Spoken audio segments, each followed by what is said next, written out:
बेटा हम पढ़ रहे हैं रीतिकाल, और जैसा कि मैंने आपको बताया था कि रीतिकाल में एक नहीं, दो नहीं, तीन काव्य धाराएं बह रही थी। कौन कौन सी काव्य धारा है उनकी? रीतिबद्ध, दूसरी वेरी गुड रीति सिद्ध, और तीसरी रीति मुक्त। वेरी गुड, बहुत बढ़िया। रीति मुक्त, कोई रीति मुक्त मतलब रीति से मुक्त है, इसलिए इस काव्य धारा को हम स्वच्छंद काव्य धारा के नाम से भी जानते हैं। स्वच्छंद मतलब कवियों के मन में जो इच्छा थी, कवियों के मन में जो भाव थे, वो उन्होंने बिना किसी रीति, बिना किसी बंधनों के मुक्त भाव से प्रवाहित अपनी कविता में की, वो काव्य धारा हम स्वच्छंद काव्य धारा या रीति मुक्त काव्य धारा के नाम से जानते हैं। अच्छा, मुझे आप बता सकते हैं कि रीति मुक्त काव्य धारा के मैं कौन सा कवि आपको पढ़ा चुकी हूँ? घनानंद। वेरी गुड, घनानंद में आपको पढ़ा चुकी हूँ। घनानंद भी स्वच्छंद धारा के कवि थे। क्लियर? उन्हीं की परंपरा के आज दूसरे कवि हम पढ़ रहे हैं जिसका नाम है आलम। क्या नाम है उनका? आलम। ये आलम भी रीति मुक्त कवि थे और ये भी स्वच्छंद धारा काव्य धारा के प्रतिनिधि कवि माने जाते हैं। यदि हम जब रीति काल की बात करें और जब हम रीति मुक्त कवियों की बात करते हैं या स्वच्छंद काव्य धारा की बात करते हैं, तो दो कवियों के नाम प्रमुख रूप से लिए जाते हैं, एक घनानंद और एक आलम, जिसमें निश्चित रूप से जब हम इन दोनों का पूरा अच्छी तरीके से अध्ययन कर लेंगे तो मैं आपको निष्कर्ष रूप में बता रही हूँ, और उसी चीज को आप बीच बीच में देखते जाना।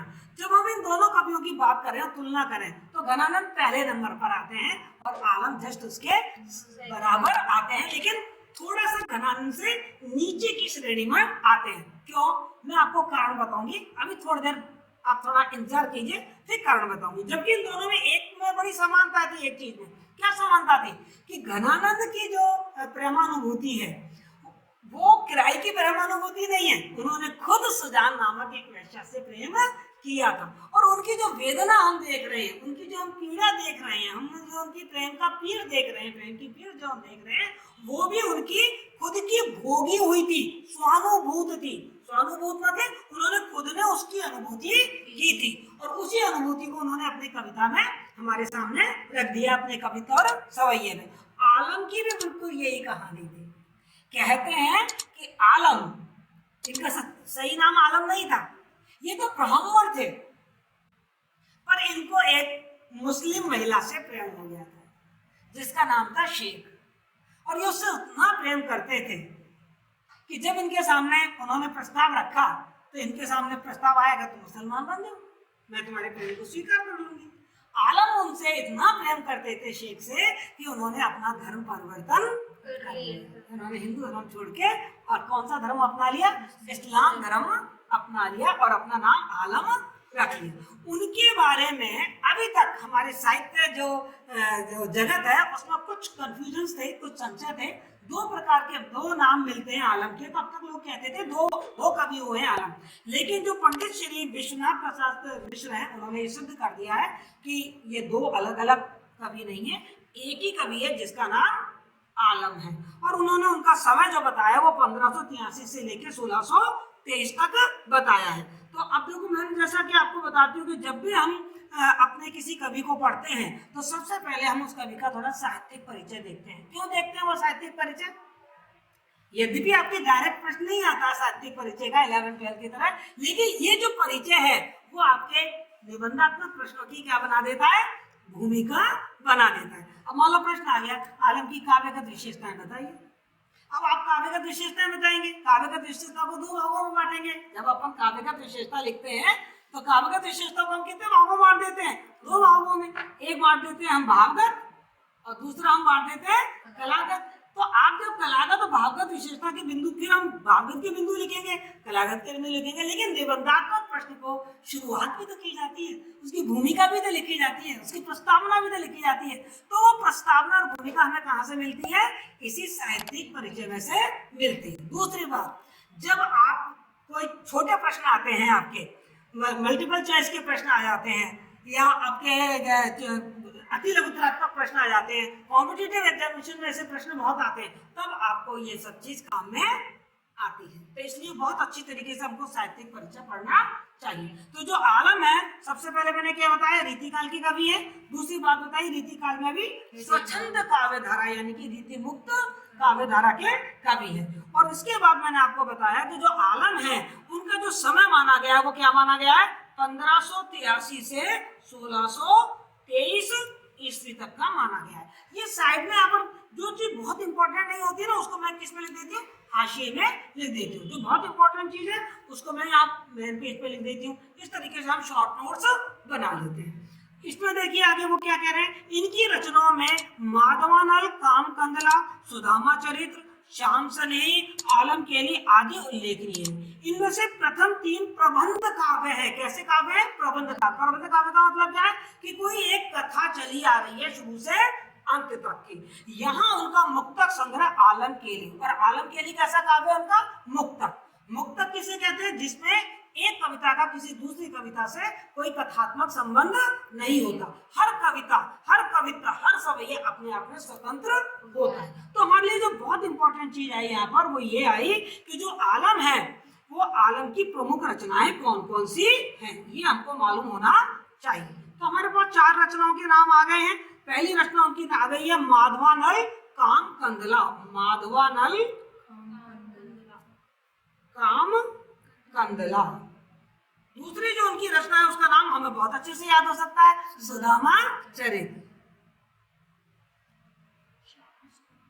और तीसरी जो उनकी रचना है उसका नाम है श्याम सनेही। और चौथी जो सबसे इंपॉर्टेंट हमारे कोर्स में जो जिनके कविता और सवैये कोर्स में है उसका नाम है आलम केली। अब इसमें ध्यान रखिएगा जो शुरू की जो 3 है, ये 3 रचनाएं तो कैसी हैं? प्रबंध काव्य है। कैसी है ये? प्रबंध काव्य। अभी अभी मैंने आपको बताया प्रबंध काव्य किसे कहते हैं, जिसमें एक कथा चली आती है। और जो आलम के लिए वो कैसी है? मुक्तक। अब देखो ये चीज आपके कहाँ काम आएगी? जब आप काव्यगत विशेषता लिखेंगे तब काम आएगी। जब आप व्याख्या लिखेंगे तब काम आएगी कि ये जो ये मुक्तक है ना, इसका काव्य रूप कौन सा है?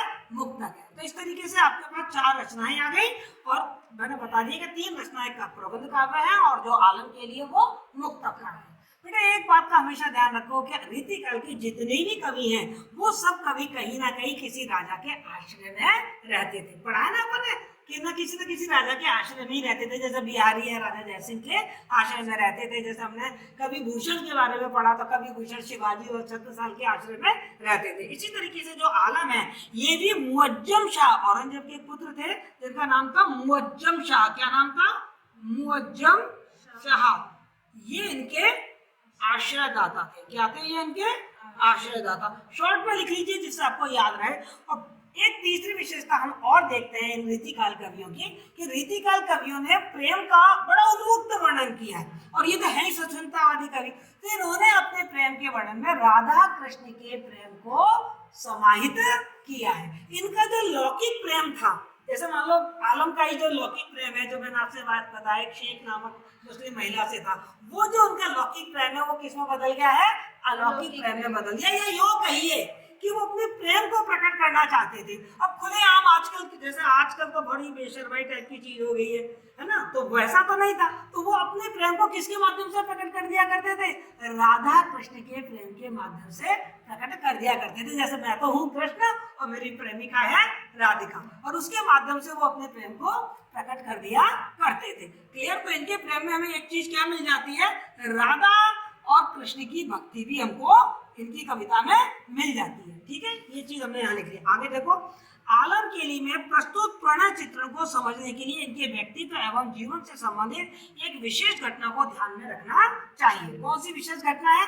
कि इनको शेख नामक एक मुस्लिम महिला से बहुत प्रेम हो गया था। और जो वो महिला थी वो रंगरेजिन थी। रंगरेजिन कैसे कहते हैं? जो वस्त्रों को रंगती है, डाई करते हैं ना, अपन देखते हैं ना, डाई करते हैं, कपड़ों को रंगते हैं, उनको रंगरेज बोलते हैं। तो वो रंगरेज थी। चूंकि महिला है तो रंगरेज का स्त्रीलिंग क्या बनेगा? रंगरेजिन। तो ऐसा कहा जाता है, मतलब किंवदंती है जो मैं आपको सुना रही हूँ, कि जब ये बहुत प्रेम करते थे शेख से आलम, तो उनको जो शेख थे वो बहुत खूबसूरत और एकदम कहना चाहिए पतली दुबली, एकदम zero figure, Kareena Kapoor type सुंदर स्त्री थी वो। तो आलम तो उनसे प्रेम करते थे। तो उन्होंने एक दिन अपनी जो पगड़ी थी वो रंगने के लिए भेजी।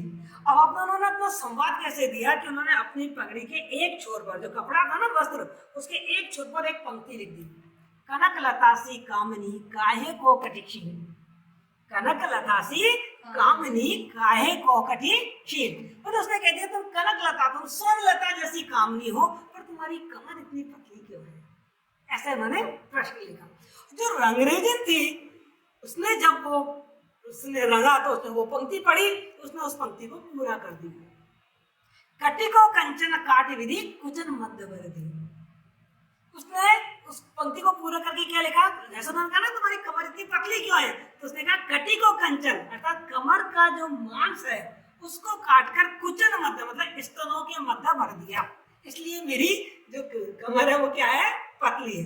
तो आलम को क्या लगा कि रणधीर जी ना वो भी बहुत अच्छी कवयित्री है, इसलिए आलम को उनसे और भी ज्यादा प्रेम उनका प्रगाढ़ होता चला गया।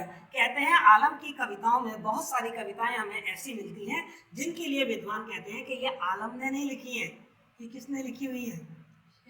शेख ने लिखी हुई है। जो उनकी प्रेमिका थी शेख उसने लिखी है। जैसा भैया आदि पंक्ति उसकी लिखी हुई होगी ना, कनक लता सी कामनी काहे को कटिक्षीण, कटी को कंचन काट विधि कुचन मध्य भर दी। अब इस पंक्ति के माध्यम से मैं आपको एक बात और बताना चाह रही हूँ जो मैंने अभी थोड़ी देर पहले बताई कि जब हम रीति काल के रीति मुक्त स्वच्छंदता आदि कवियों की बात करते हैं तो घनानंद को हम पहले नंबर पे लेते हैं, आलम को हम दूसरे नंबर पे ले रहे हैं। क्यों?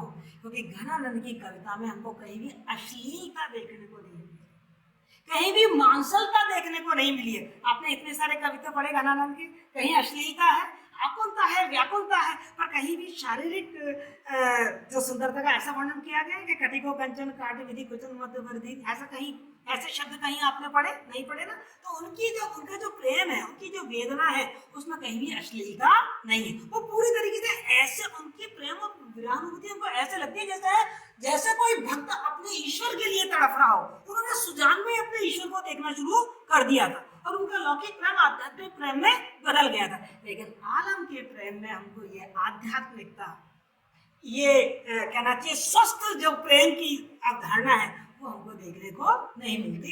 आलम की जो कविता है उसमें हमको अश्लीलता और थोड़ा मांसल, शरीर का जो मांसल सौंदर्य है वो देखने को मिलता है, तो वो उतना ज्यादा पावन और पुनीत हमको नहीं दिखाई देता। आपको ये बात समझ में आई या नहीं आई? आ गई? अच्छा, आगे इसमें यही लिख रखा है आलम। कुछ आलोचकों का यह भी अनुमान है कि इस ग्रंथ में बहुत से छंद जिन पर शेख की छाप है।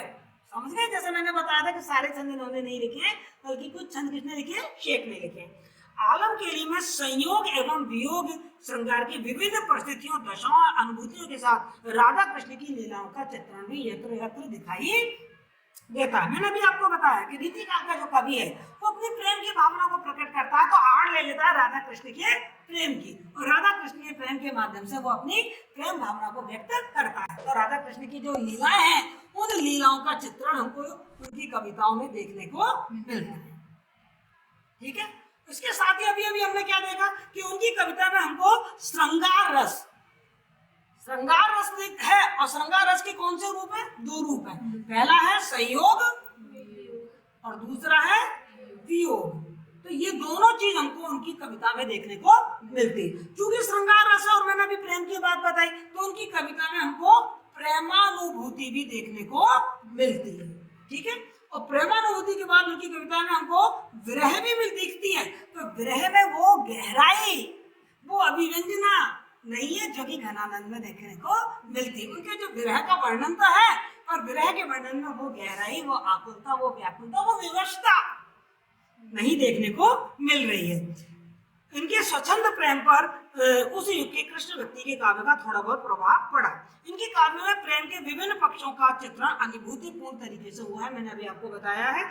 इनकी व्यक्तिगत प्रणय गाथा दुखांत में परिणत हो जाने के कारण इनकी वह वेदना में वह गंभीरता नहीं आ सकी है जो इस परंपरा के काव्यों में मिलती है। मैंने अभी आपको बताया कि इनकी विरह वेदना का वर्णन किया है, पर इनकी विरह वेदना में वो नहीं मिलती हमको गहराई जो घनानंद के काव्य में मिलती है। एक चीज क्या है कि इनके जो प्रेम है, इनका जो सौंदर्य वर्णन है, उस सौंदर्य वर्णन में हमको क्या क्या देखने को मिलता है? मैंने अभी आपको बताया कामुकता, अश्लीलता, ठीक है, और इसके साथ नग्नता, ये चीज देखने को मिलती है इनकी कविता में, जो कि एक तरीके से स्तुत्य नहीं है, मतलब वर्णनीय नहीं है, स्वीकार करने योग्य नहीं है। उन्होंने उदाहरण भी दिया है, जाथल कीने बिहार अनेकन ताथल काकरी बैठी चिन्यो करे, जा रसना जो करी बहुत चातन, ता रसना सो चरित्र गुन्यो करे। मतलब इस तरीके से अश्लीलता वगैरह इनकी कविता में हमको बहुत देखने को मिलती है। लेकिन मैंने आपको एक बहुत सरल सा उदाहरण बताया है, कनक लतासी कामनी। अच्छा देखो, कनक लतासी कामनी काहे को कटे चेन, का आ रहा है, कौन सा अलंकार है? अरे वाह, वेरी गुड, अनुप्रास अलंकार। कौन सा अलंकार है? तो इन कविताओं से हमको समझ में आता है कि उनकी कविता में यद्यपि प्रेमानुभूति है, श्रृंगार रस का वर्णन है, विरह वेदना है, राधा कृष्ण की लीलाओं का वर्णन है, पर एक नेगेटिव पक्ष भी है उनकी कविताओं का, और वो नेगेटिव पक्ष है कि उनकी कविताओं में हमको अश्लीलता और नग्नता देखने को मिलती है। क्लियर, ये चीज समझ में आ गई। अब देखो, इसकी कलागत विशेषता की यदि हम बात करें तो भाषा कौन सी है? ब्रज। सोचने की जरूरत ही नहीं है, रीति काल के प्रत्येक कवि की भाषा कैसी है? ब्रज भाषा है। ठीक है। दूसरी बात हम यदि देखें कि इनकी जो कविता में अलंकार का सौंदर्य है अलंकार का सौंदर्य?